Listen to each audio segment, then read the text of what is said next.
Hello, my name is Anthony Patch, and this is another edition of Pulse. Today I'd like to just share a few thoughts regarding the events unfolding since roughly Saturday in Syria. And the title of this broadcast is Coming Destruction of Damascus. Today is the 11th of December of 2024. Damascus, from a biblical perspective, is prophesied to be destroyed virtually overnight. Loosely paraphrasing, that in, let's say, a 12-hour period, it will cease to be inhabitable. And the word or words ceasing to be inhabitable are reflected in Scripture. So this is not so much a biblical lesson that I'm presenting here today as it is just citing that fact that we find in the Bible itself. So the question arises, why would Damascus be destroyed? What would be the motivation for that? The other question is, who would destroy it? And by what means? So I'll just offer my thoughts, my conjecture on how this may unfold. Before I do that, I do want to provide to you some information that was released almost 7 hours ago from Russia. And I'll read just briefly from Reuters on this event. The title of this from Reuters: Russia tells its citizens avoid travel to the West. So that would be the European nations, the EU, the United States itself, and Canada is also singled out. This is from spokeswoman of Russia's foreign ministry, Maria Zakharova, and this again was about 7 hours ago, today's date. Russia said on Wednesday that relations with Washington were so confrontational that Russian citizens should not visit the United States, Canada, and some EU countries in the coming weeks because they risked being hunted down by U.S. authorities. Russian and U.S. diplomats say the relationship is worse than at any time since the 1962 Cuban Missile Crisis, when the two Cold War superpowers came closest to intentional nuclear war due to a confrontation over the Ukraine war. So I won't read the balance of that. You can look that up very easily. What I wanted to clarify with that is this is the movement of Russians, whether they're business people, Russian business people, people that are seeking to visit friends and family or vacation. In other words, people traveling from Russia to the United States or from another country and they happen to be of Russian citizenship and traveling into the United States, Canada, or the EU is something that they are cautioning their citizens against doing. There are reports that Russians residing in the United States, whether temporarily or as residents, that they should leave the United States. Now, I think that's very erroneous. It is people coming into, Russian citizens coming into the United States that is the more accurate report on that. So I'm alerting you to that clarification, but also the context in which this warning is being delivered.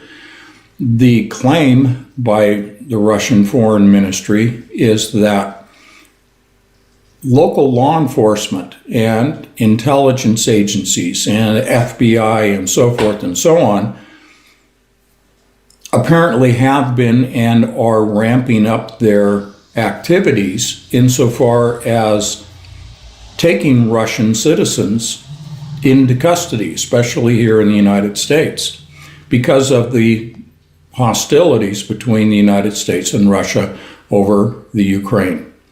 So I just wanted to alert you to that. I'm not going to elaborate on it. I don't think it's really, at first blush, especially when someone says oh, Russians in the United States and Europe are being told to evacuate. That's a completely misconstruing of the words coming out of the Russian Foreign Ministry. If that were the case, then of course our first thought here in the United States at least is Russia going to launch some sort of an attack on the continental United States for the first time? That is, and I want to stress this, that is not the case. That is not the message that is being delivered. It is simply, there appears to be what I would characterize harassment of Russian citizens by local law enforcement. And I don't necessarily mean the local police as much as the FBI and the equivalents in other European countries that would be more inclined to arrest a foreign national, not so much local law enforcement in your city or town. They typically don't get involved in that. So let's move back to the topic at hand, and that is Damascus. For many years, I expected that when Damascus is, and it's a foregone conclusion, when Damascus is finally laid waste and can no longer be inhabited, it's been my expectation for many, many years that this would come at the hands of Israel by employing 1 to 2, depending on the yield, 1 to 2 nuclear weapons. I still hold to that. The issue at hand is not so much the above ground structures, the buildings, facilities, perhaps military weapons and installations above ground, because it's not just the downtown city center, it's the suburban area surrounding the downtown that also will be laid waste. And it's not so much who's occupying Damascus, thus the targeting of the city, as it is what lies below the city. Now, this is public information. It's easily found. But penetrating 7 stories, that would be roughly 70 feet, below ground, are hardened bunkers and a massive complex of tunnels and storage and research facilities beneath the streets of Damascus.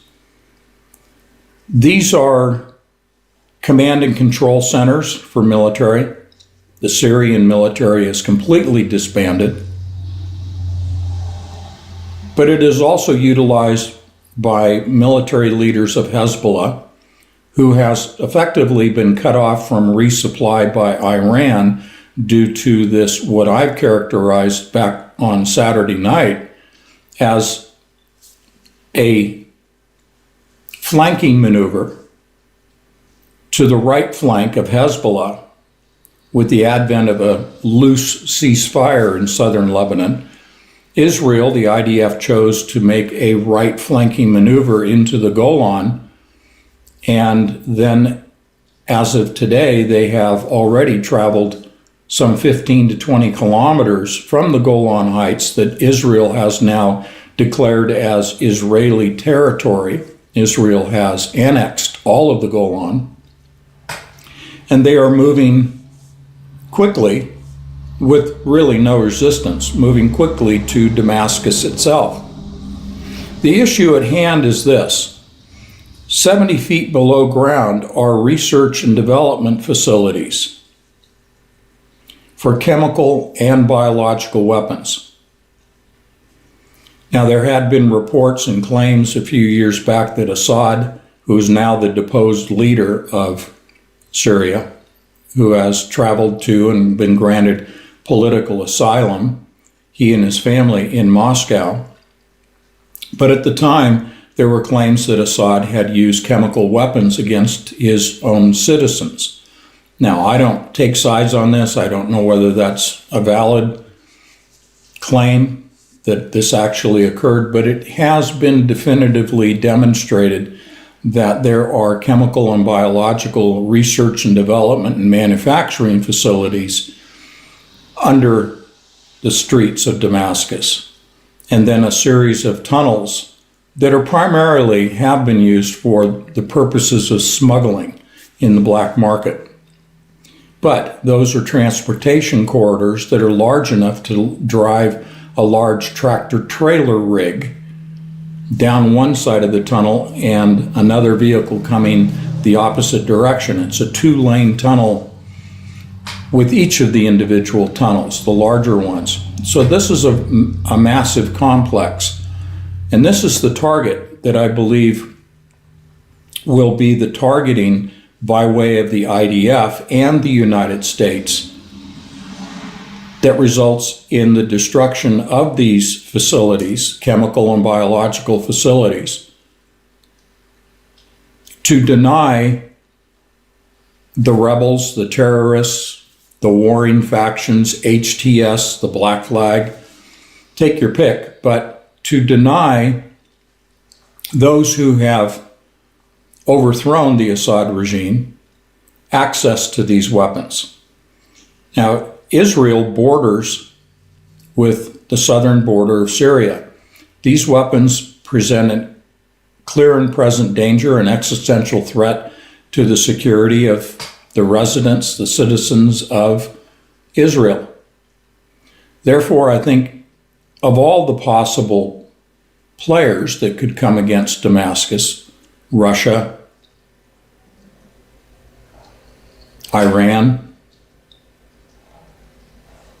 perhaps even Hezbollah itself, for their own security of Lebanon, and Turkey. We'll discuss each of those, but right now I think the more likely, and this could change, of course, the more likely event is that as the IDF reaches Damascus, and they will meet resistance from HTS and the other groups, but should they find themselves able to gain access to this bunker system and confirm the presence of biological and chemical weapons, I do think at that point they will retreat back to the Golan, where they have recently installed reinforced, heavily fortified emplacements in the Golan, and they will call in an airstrike. And again, I think this will involve the United States forces as well.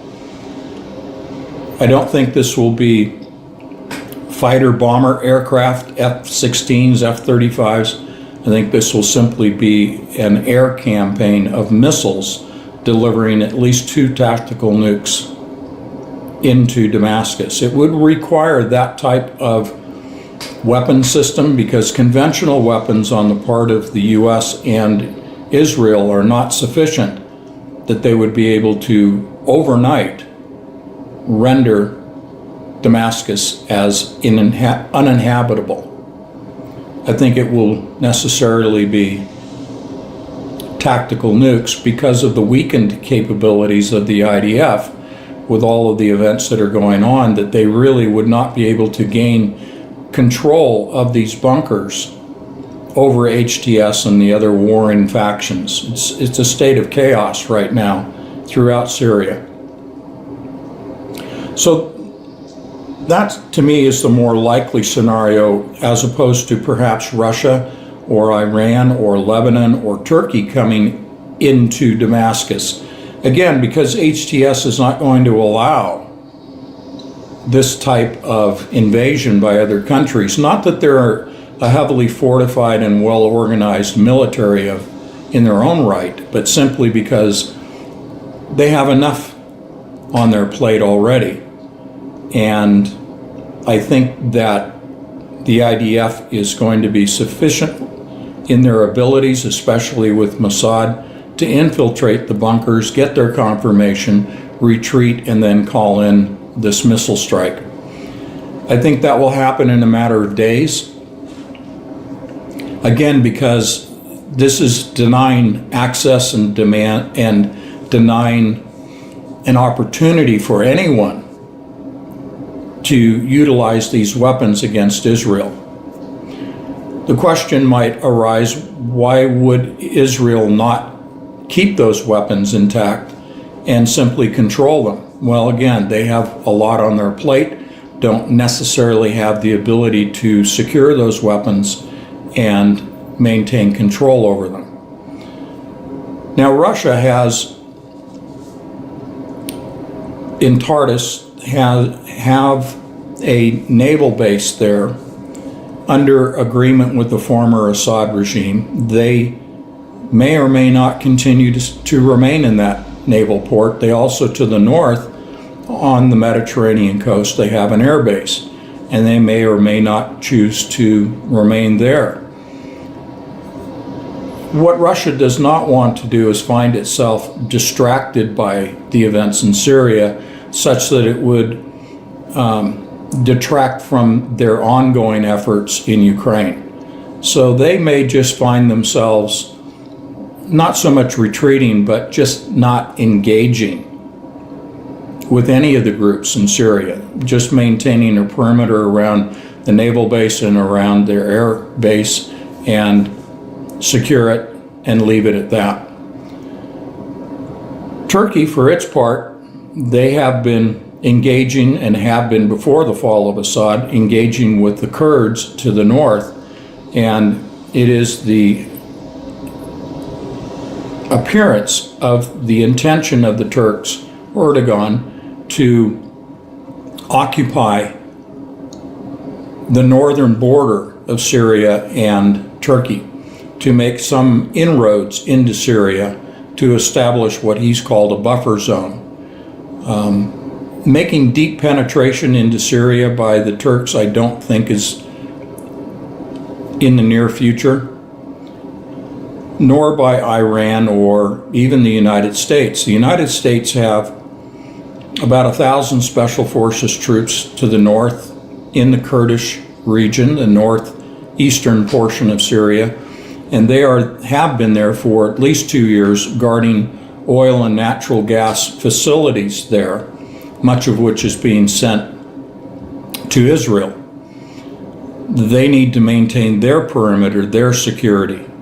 There are also an equivalent number that are in the southeastern portion of Syria on the Iraqi border, and they need to secure their perimeters and their operations. It is quite likely that these troops in the north and south of Syria, along the eastern portion of the country, that they will come under threat or even outright attack by any of these rebel groups, and thus these troops will function as a tripwire, meaning that the United States will then find itself with an excuse to bring in more troops, perhaps from the continental United States, into Syria, into these U.S. special operations forward operating bases, in order to reinforce and supply their security. I don't know that the United States is really going to, at this time, escalate their presence beyond the security of those two locations that I cited. What needs to be appreciated is the amount of chaos that exists in the country and the infighting between these groups that are not so much that HTS is the predominant group. They occupy, and not really even occupy, but they are present in about 1/4 of the country. The rest of the country, other than U.S. troops, really is relegated to these warring factions. I would call them mercenaries more than rebels or anything else. So as mercenary groups, they're going to be fighting over the table scraps. They're going to be fighting for whatever assets there may be in Syria. And that should continue, I would think, for about 2 weeks. But when Damascus ceases to exist, that may change the entire dynamic in Syria.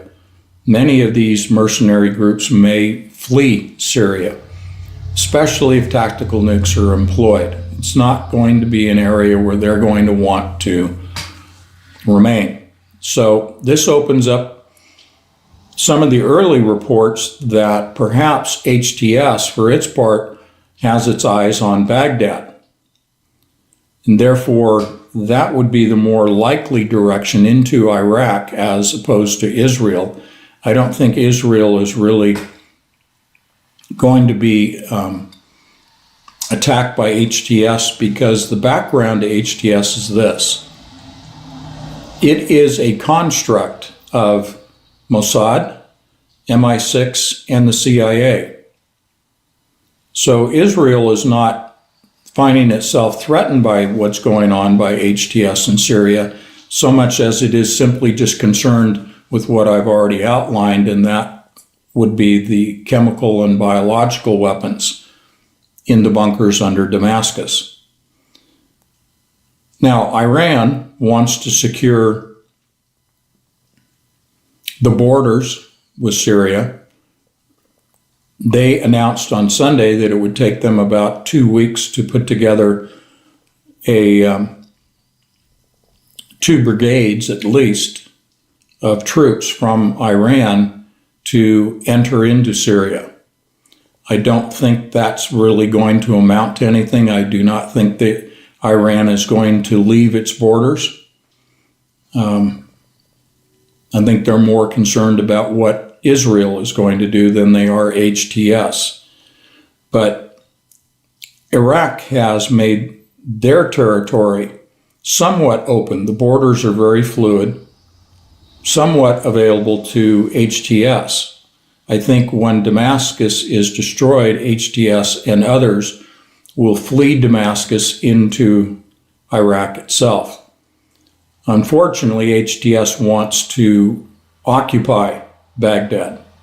They want to overthrow the government of Iraq, and that is not lost on the Iraqis, but again, it's to be seen as to how effective HTS really is. They do have armored vehicles, they do have tanks, they do have heavy weapons, they do appear to be well funded by the US, Britain, and Israel. So again, what we need to do is pull back and understand that what is really driving this agenda with HTS is not so much the overthrow of Assad, although that was part and parcel to the strategy, but the overall long-term strategy from the Israeli side, Israeli perspective, is to expand the borders of Israel, the greater Israel agenda, the Zionist agenda,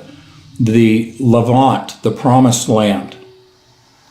So the chaos in Syria serves that purpose. And we see the first evidence of that by the IDF occupying all of the Golan, the government of Israel declaring that they have permanently annexed all of the Golan as Israeli territory, and that they are now moving to Damascus itself.